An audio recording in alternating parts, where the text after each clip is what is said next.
Okay, how's everybody doing? Good, about yourself?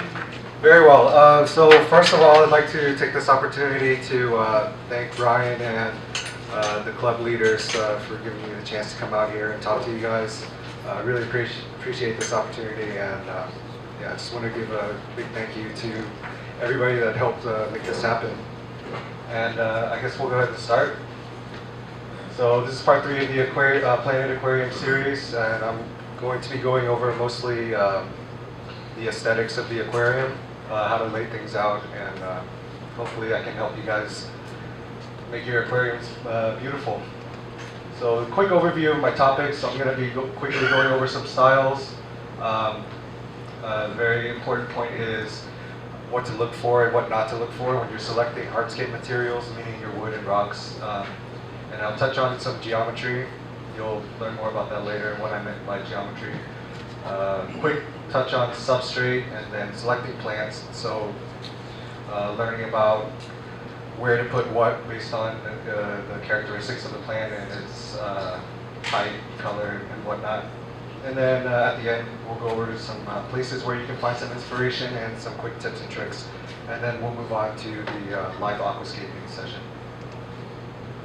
Okay, so aquascaping styles, I broadly put them together into 4 different categories. You have Iwagumi, Ryoboku, Dutch, and Diorama style, and we'll go into detail on these first. So this is Iwagumi, and essentially what an Iwagumi aquascape is a stone arrangement. So in Iwagumi, you're going to only find stones, no wood, and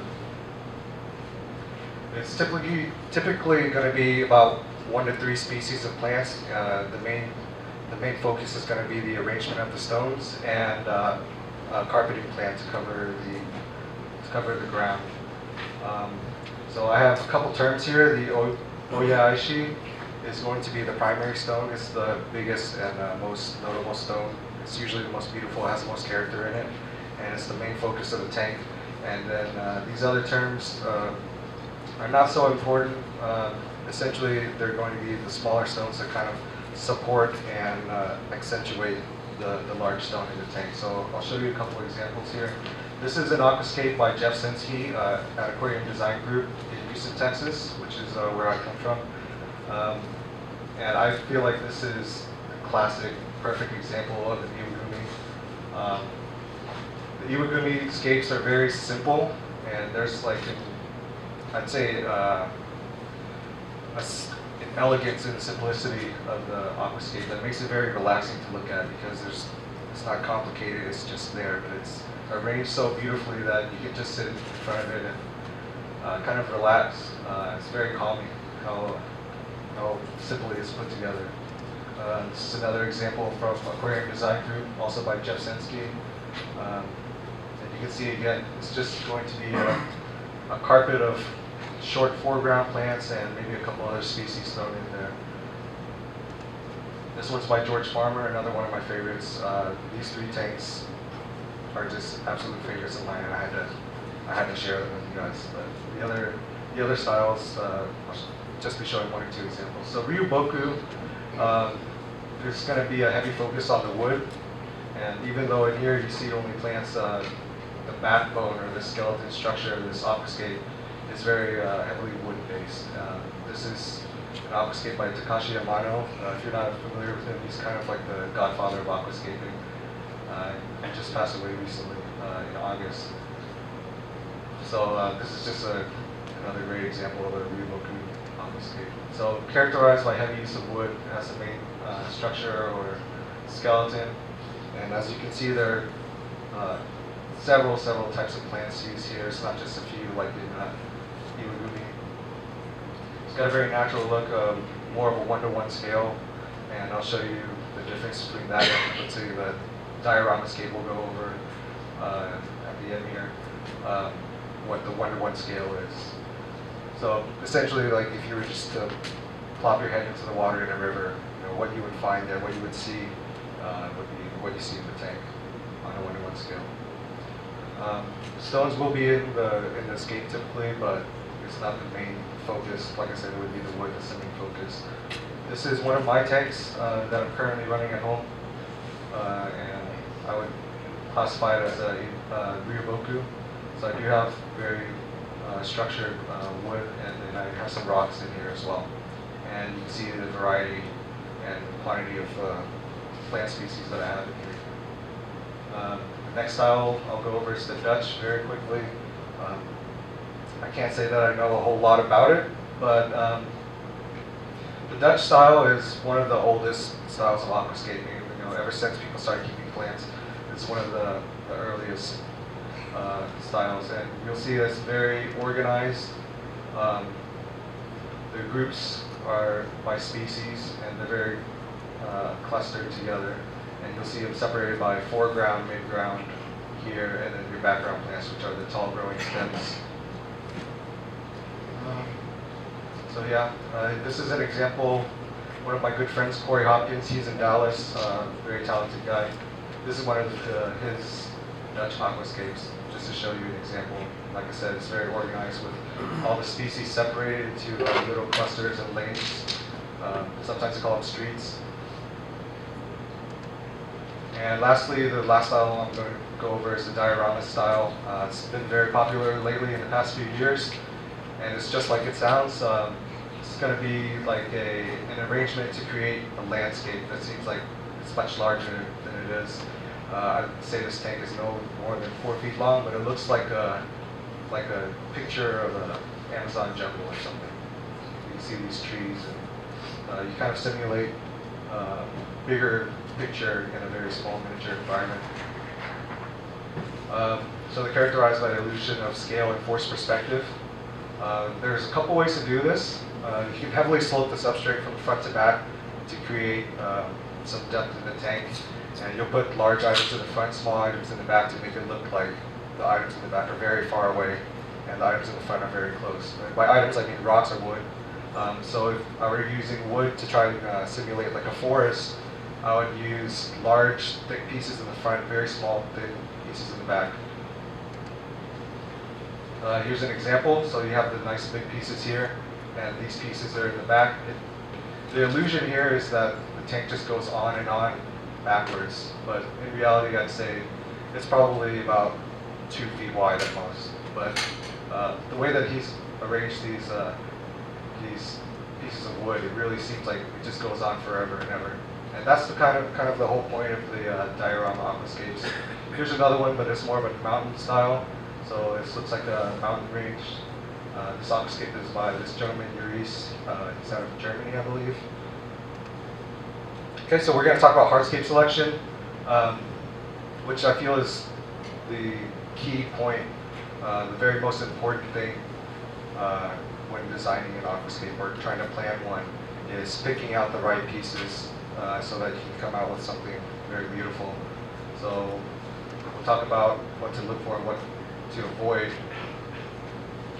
Selecting wood. So when I'm selecting wood, I'm looking for smooth flowing lines, and I brought some examples from Brian's personal stock to show you guys what I mean by smooth and flowing lines. Natural angles, we're looking at around like a 45-degree tilt, give or take 15 degrees. It's important to notice the grains and textures, the colors of the wood. What I mean by uniform color is you don't want to pick one piece that's dark gray and one piece that's light brown and another piece that's dark brown. You want to keep uniform color so that it all looks like one species of wood.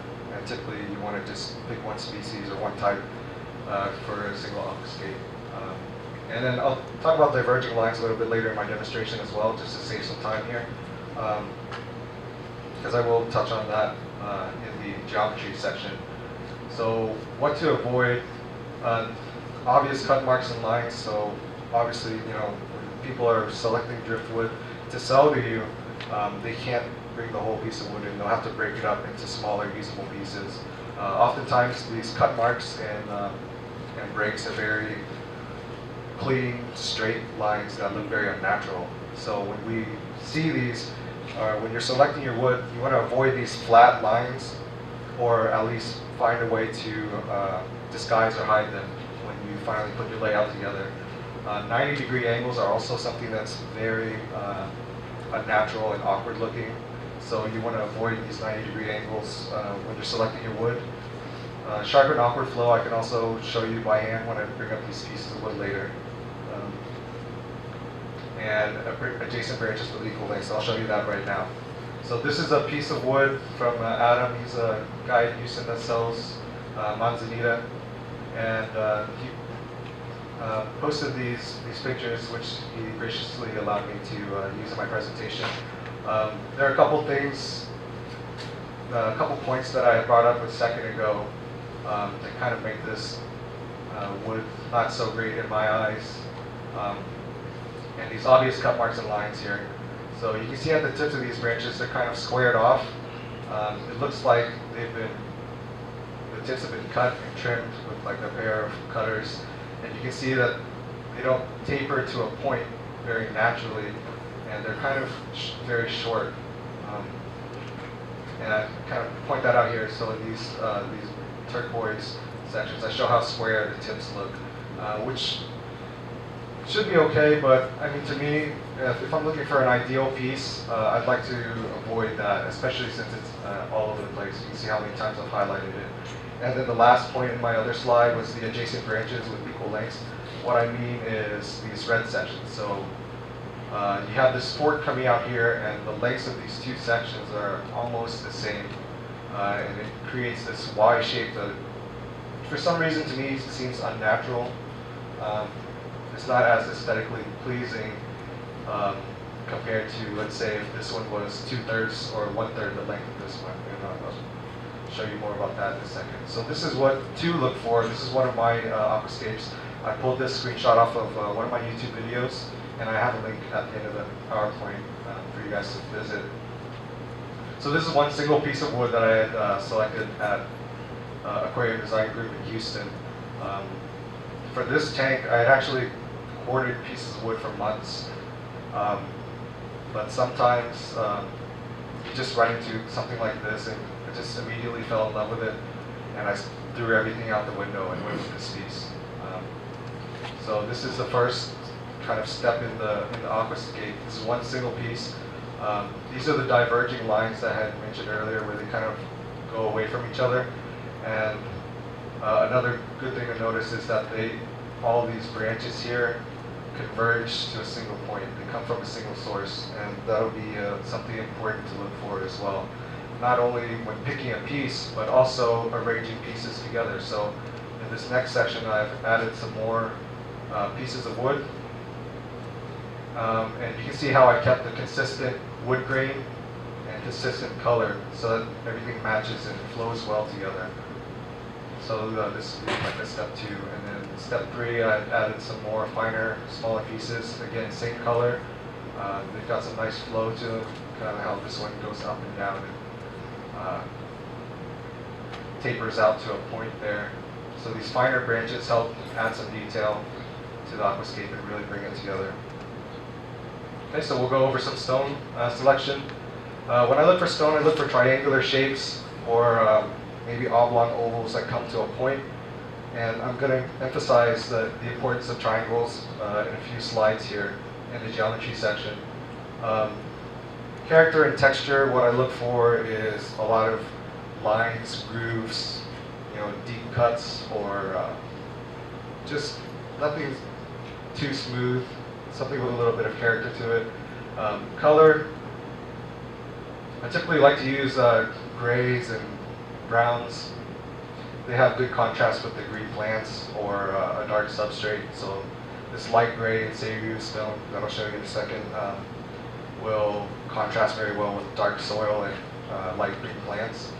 The size variation, I really want to emphasize this. The size variation, when you're picking out your stones, I feel like it's very important to have a good selection to bring home with you as far as size goes. So extra large, large, medium, small, and extra small.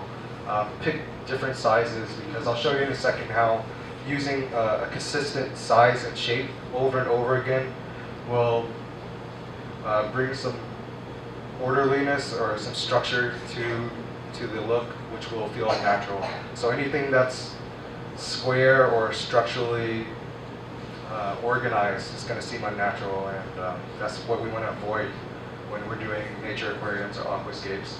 Again, 45-degree angles.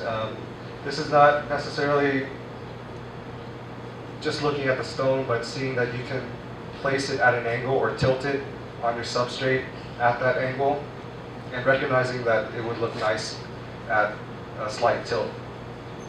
Again, avoiding square and rectangular shapes that will make it look, I guess, sort of man-made or too organized. Large flat surfaces.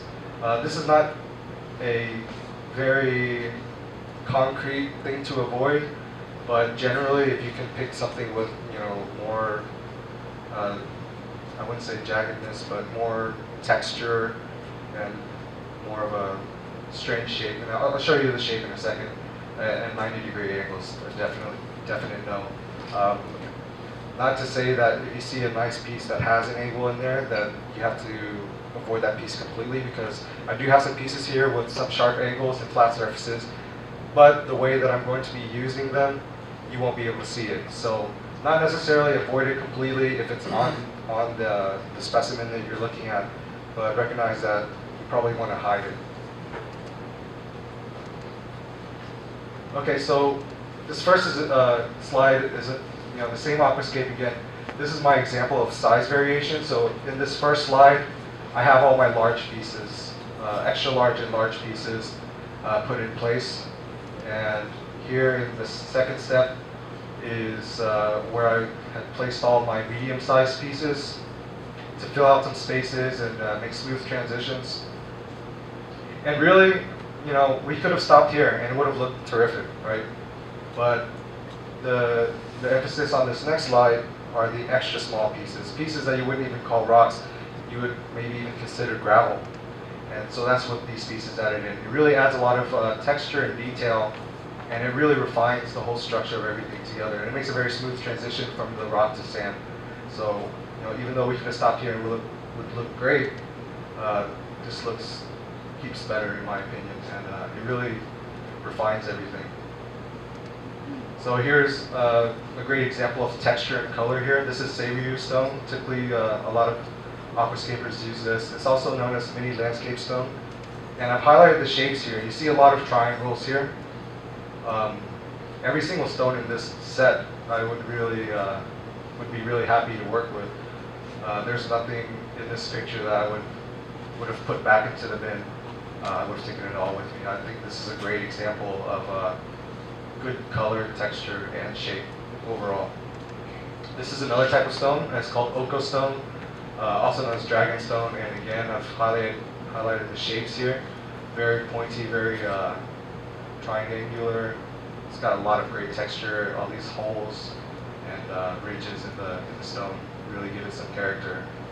And it also gives it direction as well. These striations kind of show you the direction in which the grain goes. And that's why I think triangles are so important, is they kind of give you a sense of direction. They act as natural arrows to divert your attention into a certain area. And we're going to go over more in this next section, which is the geometry and placement of your hardscape materials. So the very most important thing, I would say, is odd numbers and rule of thirds. Now, I put quotation marks around rule because it's not really a rule, but it is a general guideline that you can follow in order to help make things seem a little more natural. If you're looking at your scape and there's something that something that's not quite right, maybe try looking at the ratios of where you're placing things. So at 1/3 or 2/3 the length of the tank, and I'll show you how that works in a second. Typically with these odd numbers and rule of thirds, it's not something I consciously think about when I'm putting a layout together, but they naturally just manifest themselves. So I'll put a layout together, and then later on when I look back at it, I realize that I actually used all these techniques without really knowing, because when you kind of move things around, they kind of click into place for me. So I can place a stone here and just shift it back and forth until my eye just tells me that that's the right place for it. And it just so happens that it's almost always somewhere around 1/3 or 2/3. So yeah, it feels more natural. Using odd numbers also feels more natural. Squares and rectangles are very organized, man-made kind of things. So when I see brick walls or houses with all these 90-degree angles and squares and even numbers, things evenly divided, it seems very organized and unnatural. Whereas in nature, you'll see a lot of odd numbers, 3, 5, 7, etc. So here's the rule of thirds. So I didn't measure this out. I just kind of, with my eye, estimated 1/3 lines here from top and bottom and left and right. And you'll see this focal point right here at 1/3 to the right, from the right, and 1/3 from the top. This I can also sort of see as a focal point, and you see the way that the stone is placed is right here at 1/3 from the left. So yeah, a good example of a rule of thirds here. So your placement. I mentioned earlier converging and diverging lines. I guess you can call lines converging or diverging depending on which direction you go. But when it comes to wood, I like to place them in a way that they all sort of radiate out from a single source, from a single point. Placing wood or stones at thirds, I just touched on that. And groups of branches and rocks should have odd numbers and be triangular. So what I mean by this is, I guess if I quickly go back to this first slide, we have two big main branches here, and it just didn't seem like enough.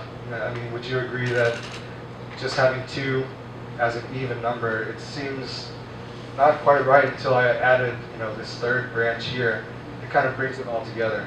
Let's disregard all these smaller ones, but just the main 3 here, having this odd number group, looks much more pleasing than just the 2. So that's what I meant by placing things in groups of 3 or 5. And I'll show you in a second. I'll put 4 stones together, and you'll see that putting 4 stones in a square won't look as good as putting 3 stones together in a triangle. And the use of irregular spacing and sizing will also make your arrangement seem more natural. If you fan out, if all of your wood comes out from a single source like I had mentioned, but the spacing between them is all even, it'll look like a fan sort of. It wouldn't be as natural if I had maybe 3 here and like 5 here or 2 here. And I can show you that when I do the aquascaping demonstration as well. So common mistakes, like I said, regular spacing is something that makes it look very organized and unnatural. Consistent sizes of rocks I had touched on a second ago, and conflicting flow. Let me show you an example of that in a second. This is, I guess, a good example of conflicting flow. So I like what he did here with the wood and rocks. And then you have this one branch here. What happens to me when I look at this branch is that my eye kind of follows along this branch, and it's guiding me in a direction. So from here to here, I say it's pretty good. All of a sudden you have this 90-degree angle and this turn. So my eye has to go here. It's a sudden stop, and then I have to change directions. And then it says, hey, look, go back this way. So even though when you're looking at an aquascape, I like to have my eye guided in kind of a spiral like this, these abrupt and sudden changes make it very awkward. And it's just, you're going one way and all of a sudden it's just pointing you right back the other direction. So this square right here is the only thing I would not like about this aquascape. Everything else is pretty nice actually. This is another example. So these branches here, they all radiate from a single place, single source, which is nice. This looks good. On this side, they also kind of sort of come from a single point, but my gripe here is that if you follow the lines, they would converge like maybe way down here or even off the screen where the tank doesn't exist. So even though they do kind of come from a single point, this imaginary point doesn't exist. It just kind of has a little bit of awkwardness to that for me. And also, it's not super apparent, but the spacing between all of these branches seems a little too regular for my taste. And here we can see a group of 6 stones, 1, 2, 3, 4, 5, 6, and they're all similar sized. I felt like if there was a group of 5, maybe had these 3 here, and 2 of a different size at this crevice here and at this crevice, instead of 3 pairs together like this, it would look much more natural and much better. And the conflicting flow of lines, so you see how in the stones there are these lines and grooves that kind of give the stone a sense of direction. Over here, they're kind of all over the place. So this one, you're kind of going up this way, this one's pointing out this way, this one's pointing up this way, this one's pointing out that way. So it's just kind of going everywhere. There's no real direction to it, and that's a little bit strange and awkward to me. So that's what I meant by conflicting flow and direction. So here's another arrangement by the same gentleman, Adam. After some advice that he took from me, things turned out much better. So the way that all these stones are lined up, or not lined up, but I guess arranged, they have more of a sense of direction. Everything has this sense of flow and direction towards this front corner. So this is a vast improvement in my opinion. Even though with his materials he still has, these square cutoffs and equidistant or equal length branches and whatnot. It's a much better improvement based on some of the guidelines I mentioned earlier. Okay, so flow, just like this last one, what I mean by flow is this sense of direction that guides your eye in a way that you have a nice smooth path to look along. What I really like about the flow of this one is it kind of starts here, it goes up, and then it has a nice smooth cascade down that way. So that's what I mean by flow. We have a couple general shapes. So back to geometry, a couple general shapes here. Convex. So you have this line of flow here going from left to right, or not necessarily left to right, you can go right to left as well. That's a convex flow. Here's a concave one.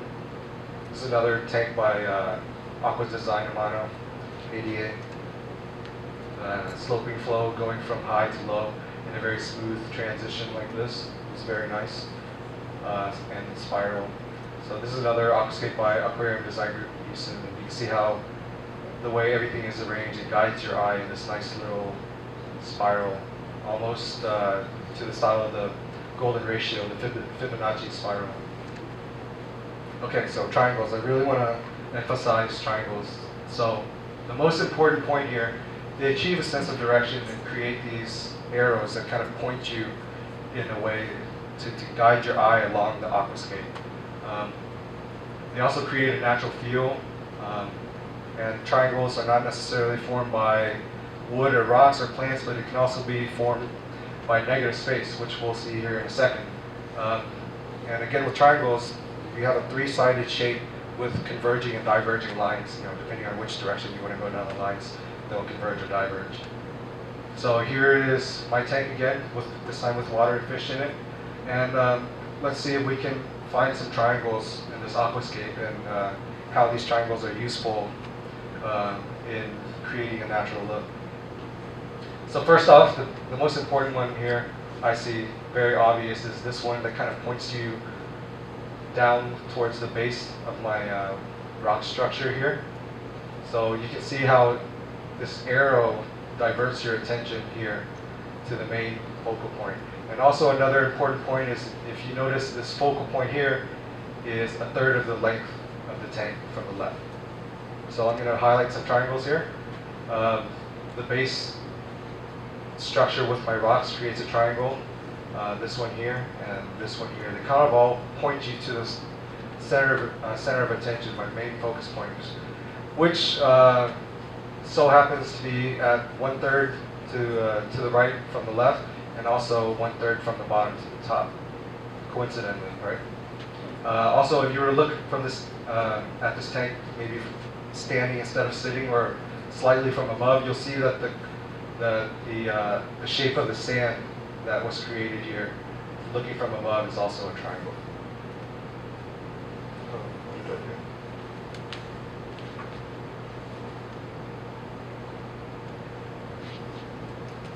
Okay, next slide. Again, this is another shot of my my tank here at home. This is my show tank. The triangles might be not so obvious in this one, but they're still all over the place. So just the main general structure here, you have one big triangle. This negative space up here and all this emptiness creates a triangle here, and you have one here as well. And then let's point out some other less obvious ones. I have one here, and another one here. And you can see that they all kind of point towards the middle. I didn't highlight this one here because I didn't even see it until earlier today when I was going over my presentation one more time.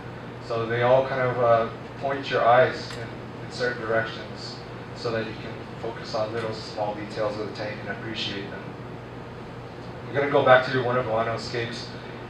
In this one, the triangles are even less apparent than the previous slide. But again, you can see many of them. This dark shadow that was created with the plants, this nice triangle here. The reason I like this triangle so much is that it points you up kind of this way, and it takes your attention here where you have this nice little patch of orange and red color. And this highlights some more. They're all over the place in this aquascape. You have one here with the sand, you have an opposite one here with the plants, another one here. So you can see how these arrows kind of divert your attention to appreciate little small focal points throughout the aquascape. And hey, look, this is 1/3 right there. Quick touch on substrate. I'm not going to spend too much time on it since you guys have probably heard about the substrate during one of the other talks. But substrate in my presentation is going to be the form and the shape that the substrate takes. Slope for depth is a very important thing. You don't want to just flatten out your substrate across.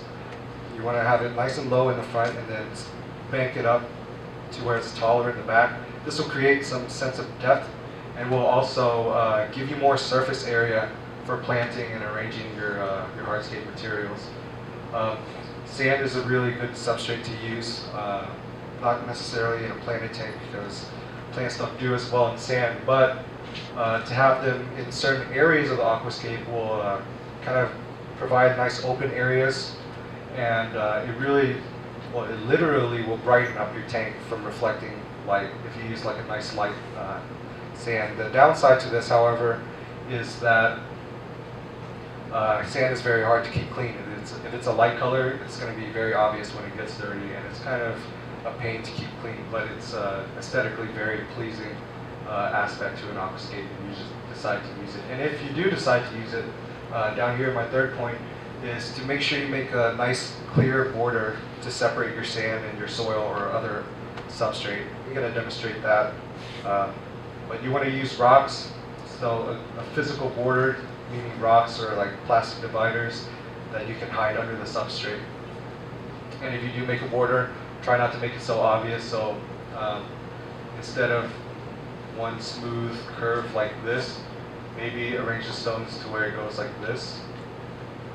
Something jagged yet smooth at the same time, but not completely just smooth and boring. It's going to look, like I said, it's going to look structural, man-made, unnatural. Okay, so let's talk about some plant selection. This is a beautiful aquascape by one of my friends. He's in Singapore. His name is Dennis Wong. I'm going to post a link to his YouTube channel. He's got a lot of great videos. Kind of touches on the science of growing plants. A lot of good information on his channel. Okay, so plant selection. I really want to emphasize doing your research and knowing about the plants that you're using. What kind of requirements that the plant has, and the height potential.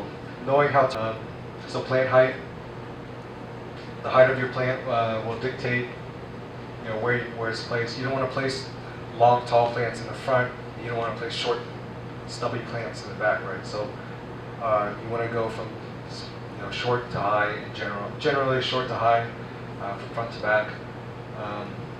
And we'll go over some examples in the example slides here next. The use of color, so knowing your plant's will also dictate the color. You know, what can you do to make your stem plants redder or bring out a brighter green, things like that. Natural pockets, what I'm talking about here is when you put your wood and stones together, you're going to have these certain little areas that provide great places to put your plants. And I'll show you these little crevices, gaps, and holes that I put plants in my aquascape. So this is one that I had set up last summer, filled with plants. And you can see how I placed the taller plants in the back here. This is a Java fern, Alternathera reiniki, also known as AR. And I have some natural pockets here. So like where this wood and these stones come together, there was this little pocket here that provided a great place for me to stick this Anubias. There's also like an empty area here where you have about 5 inches of stone coming up, and this plant is probably about 6 or 7 inches, right? So you can use, knowing the height of this plant, I was able to place it in a way that you can still see it and also plant it into the soil behind these rocks and have this space used wisely. So knowing the height of your plants, this is what I mean. And using this natural pocket that was here when I had placed this stone here. There's also many little holes and pockets I had found opportunities to place the plants in. And then you have this carpeting foreground plant. You know, your low-growing plants, you want to put it in front for a carpet like this. It looks very nice. Let's go some more examples here. Moss is a great way to create the illusion of age, that this wood and rock layout has been here for a long time. Moss kind of creates that feel of age in your scape. So I have some here as well, and, along this branch. When they cover branches like this, it creates a nice look, and it's less boring than just a bare branch like this. But you want to have a balance between, you know, age and bare branches like this. Again, I have short plants in the front, some taller plants in the middle, and higher plants near the back. In this particular picture, I hadn't filled this out yet, but you know, later on I had some plants that grew to about here, and I kept them trimmed here so that we had this nice mound shape, this flow going.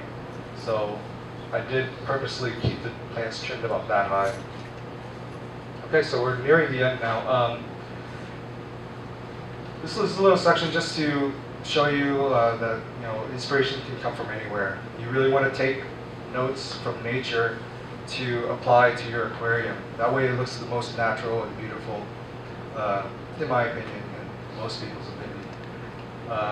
Not much to say. I mean, just look at nature. Inspiration can be found anywhere at any time. And this is a little story as an example of that. So one day I was sitting in front of a cafeteria at school, just waiting for my friends to meet up with me, and I'm looking down at my feet, and I just see all this gravel. But then I noticed, you know, some of these shapes, and also you can see the size variation as well.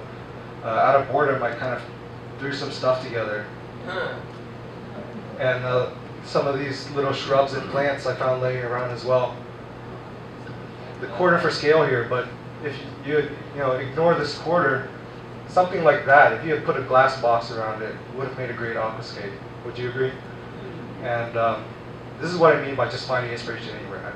Some little moss growing around. What really struck me was the shapes and the sizes, you know, the variations here. Again, it's really easy to overlook these small gravel pieces, but putting them in there really refines everything and brings unity to the whole layout. This next slide, this is a river in San Marcos, Texas. Sometimes I go out here and collect some plants from the wild. And when you look at this, you immediately see where the inspiration for the Iwagumi aquascape comes from. You got these large stones surrounded by a carpet of bright green plants. And yeah, I mean, it's just literally an Iwagumi layout, just in the middle of a river out in Texas, you know. So looking to nature, you see the inspiration for aquascaping and nature aquariums everywhere. And I want to show this picture. It's a great example of some of the geometry key points I had made earlier. So we have these 1/3 line where this focal point is. So this is not necessarily nature created that, right? The photographer was a person who put this focal point there. But you can see how the composition of this photo, placing this focal point there, makes it feel very nice and natural. And you can see all these lines converging to your focal point. And you can see all these triangles that I pointed out. And you can see how the lines in the rocks, these lines here, kind of give you a sense of direction. And also the shape of the rocks is almost like the shapes of the rocks that I would have picked out as my hardscape material. So you can see where the inspiration comes from. This one I didn't highlight, but you can see it again. Here's a focal point that's at a third here and a third here. Here's another focal point that's approximately 1/3. We got triangles, triangles here, here. It's just all over the place. And another thing is when you look at this picture where it's an actual landscape, you see that the trees in the front appear big and thick, and the trees in the back are very small and thin. And this is the illusion that these diorama aquascapes create. They kind of force this perspective upon you where you almost can't see it any other way. You feel like that tank just goes on and on forever into the back. So I have a couple tips and tricks, and we'll talk about this more actually when I'm actually demonstrating to save some time. But I use dark green cotton thread because moss is dark green. So if you use the cotton thread to tie it onto the branch with dark green thread, it'll be less visible. Whereas you use white or black. Black is still pretty invisible, but not as unapparent as dark green, right? Pin sets. I feel like it's a very important tool. It's going to make your life much easier when you're trying to place plants into your substrate. And you want to moisten your aqua soil. You don't want to get it super wet, but you also don't want it very dry either. Plants will stay in the soil better when you're planting them when it's just moist. Not wet and definitely not flooded. What I mean flooded is you don't want to be planting your plants into your substrate when the tank is full of water. You want to do it out of the water. It's going to make your life much easier because it'll be cleaner and the water will come out much more clearer once you're done. Another way to keep your water very clear is right before you're ready to fill the tank. I lay plastic all over the tank and then fill it very slowly. I have pictures showing you that, and you can see it on my YouTube videos as well if you go to my channel. And one last thing is you can use a very thin hose to siphon out the water and clippings as you're trimming your moss, because moss, unlike a lot of plants, will not float, it will sink. So if you trim your moss and tiny pieces get everywhere, you're going to end up with moss growing where you don't want it to. So to use a small siphon as you're trimming to get every single piece coming off of your branch, it's going to be very worth it in the end. It'll keep your tank much cleaner and free of stray moss everywhere. Quick picture. So I'm using pin sets here to plant my foreground carpet, and you can kind of see how moist it is. But I'm going to show you in my actual live demonstration the level of wetness that you want, so to speak. These plastic bags. So I kind of covered everything in plastic bags. It limits the movement of water, so water moving around as you're filling the tank will kick up dirt, things like that. So to have this here, it really keeps the water stagnant and still as the tank is being filled with water. And you can see how clear the water is from front to back here using this technique. And if anybody's filled a tank with aqua soil before, try and match that clarity and get back to me. I mean, it's really helps you out. It doesn't have to be plastic bags either. You can use like wet newspaper. It's a little messier, or wet paper towels or something. But I'm sure you've got plastic bags everywhere from grocery stores and whatnot. So I think that's the last tip that I really illustrated. There's one more regarding styrofoam that I'm going to point out later. But basically, you can put styrofoam on the edges of the glass as you're aquascaping, so that you can avoid scratching the glass with the stones and the wood that you're using. And then also, if you place a piece of styrofoam between the glass and your hardscape, it leaves a little bit of a gap there. And that gap you'll find to be very important when you're sticking your hand into the glass, into the tank to clean the algae off the glass. Having that gap there, it's forced upon you when you're aquascaping, because you had styrofoam there before, and now you have this nice little area that you can get your hand in. I think that's it. Does anybody have some questions? Yes? The pin set, you're talking about long tweezers, correct? Yes, yes. These long tweezers like these here. Basically it's a very thin piece of metal that you can grip your plant with, so that when you place it down, it doesn't create a large crater or a hole, and you can slowly pull it out and leave the plant where it is, and the soil will come around the base of the plant and keep it in place.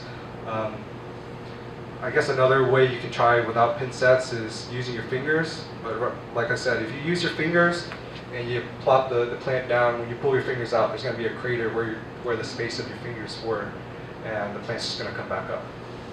So this is probably the single most important tool that I would buy if I wanted to do a planted tank.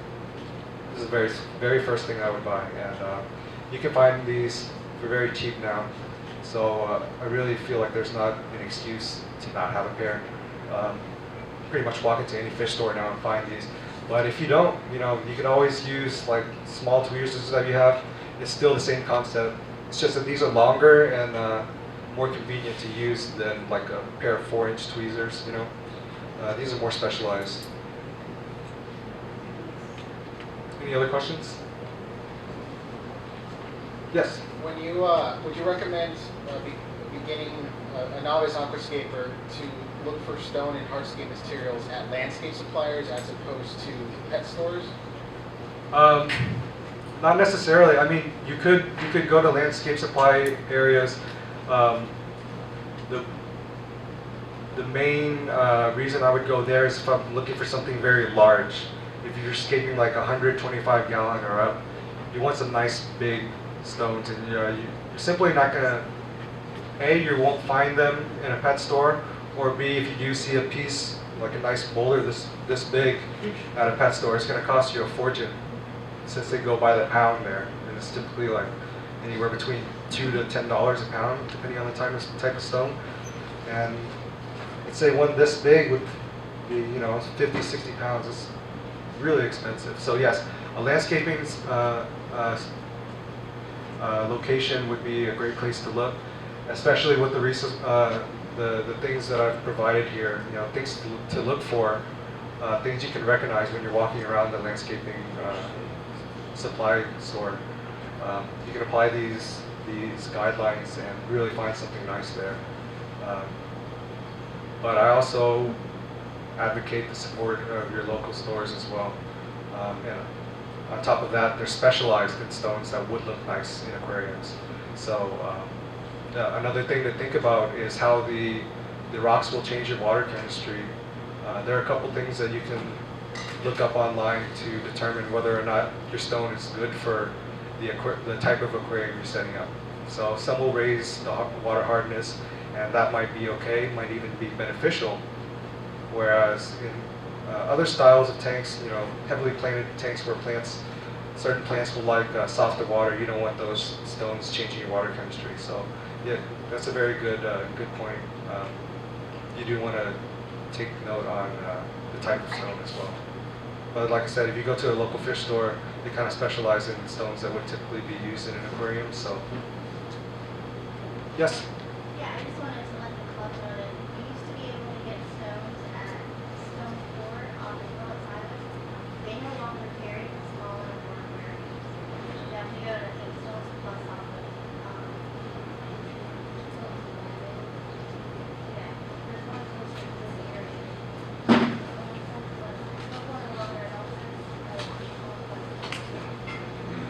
Great. Yes.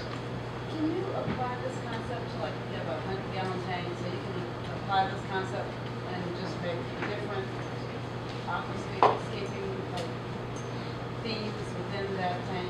Oh, absolutely. Yes. Any of these ideas I had presented to you guys, especially about the geometry and the shapes and textures, can be applied to any tank. An African cichlid tank with only rocks, to your typical planted aquarium. It doesn't have to be, planted aquariums where you can apply these, rule of thirds or size variation, converging, diverging lines. All of these things you can apply to any tank with decorations in them, even if they're fake. You know, I can still see myself using these techniques to make it look slightly better than it already is. You know, it doesn't matter what kind of tank that you guys have at home. There are still things that you can take away from this philosophy and demonstration that you can apply to your own tank. I'm sure there's, you know, at least one or two things that you can make use of to make it look slightly better. And also, you know, feel free and welcome to send me a message on Facebook. I'd be happy to personally talk to you guys one-on-one. Send me pictures and I'll give you my input. You know, I can say, try moving this here, try turning this rock this direction, things like that.